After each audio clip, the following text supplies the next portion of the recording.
შალიკო ჯაგინიანი უკვე 6 წელია მისივე ყოფილ სახლთან ახლოს მანქანაში ცხოვრობს. ჯაგინიანის უცნაური ყოფა მას შემდეგ დაიწყო, რაც ის რუსეთიდან დაბრუნდა. იქ შალიკო რამდენიმე წელი მუშაობდა და საკმაოდ წარმატებულადაც. სამშობლოში დაბრუნებულს მეუღლე საგიჟეთში, სახლი კი დაყადაღებული დახვდა. მენეჯერი იყო აქ ბანკისა, უთხრა რომ ეს სახლი თქვენი არ არის, გააყიდესო.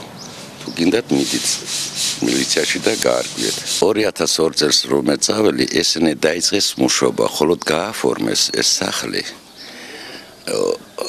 2005 წელს. ესე იგი შეაფასეს სახლი ეს $120,000 და გაყიდეს $20,000. შალიკო ჯაგინიანმა იმის გარკვევა დაიწყო, თუ რა მოხდა მის არყოფნაში, რატომ დააყადაღეს ბინა და რამ გამოიწვია მეუღლის ფსიქიური აშლილობა. დახმარებისთვის მან იურისტებს მიმართა, მათ შორის ეკაბესელიასაც. უამრავი გაყალბებული საბუთის აღმოჩენის შემდეგ მან სამართლის ძიება დაიწყო. თუმცა უშედეგოდ იურისტების პასუხები დამაიმედებელი არ იყო. ის არ დავწერე, ვისთან არ ყოფილვარ. არავინ არ ღებულობს.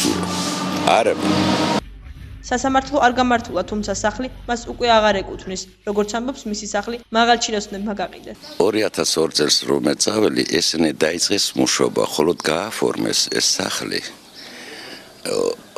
2005 წელს. გააფორმეს. ხოლო ბანკიდან აიღეს 2004 წელს ფული. მე ბანკმა გააყიდა.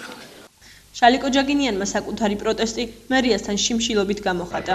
იმის მიუხედავად, რომ სხვადასხვა არხებმა შიმშილობის ფაქტი გადაიღეს, ეთერში არც ერთი მათგანი არ გასულა. მოშიმშილეს კი ტერიტორია ძალის გამოყენებით დაატოვებინეს. მას შემდეგ მას არც იურისტებისთვის მიუმართავს და არც პროტესტისთვის. 6 წელია უკვე, 6 წელია.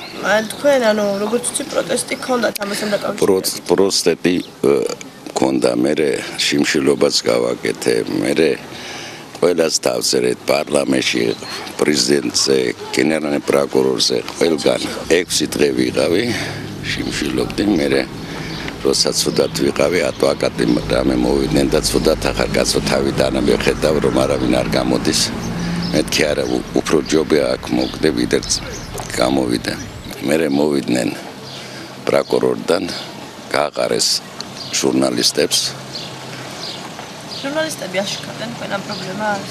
ჟურნალისტები ნახეს რომ სკორის მოვიდა, ყველაფერი ის ფოტო ამოიღა, ყველაფერი გააკეთეს და ხოლოდ ისინი მოვიდნენ და მე პოლიცია მოვიდა და დაიწყო დამტრევება დაიწყო. როგორც გესტაპოსავე. და ისინი გაიქცნენ, შეიძლება უფროსებს დაარეკეს რომ არაფერი არ გააშუქო და გააშუქეს არაფერი. დღეს შალიკო ჯაგინიანი თავს პენსიით ირჩენს.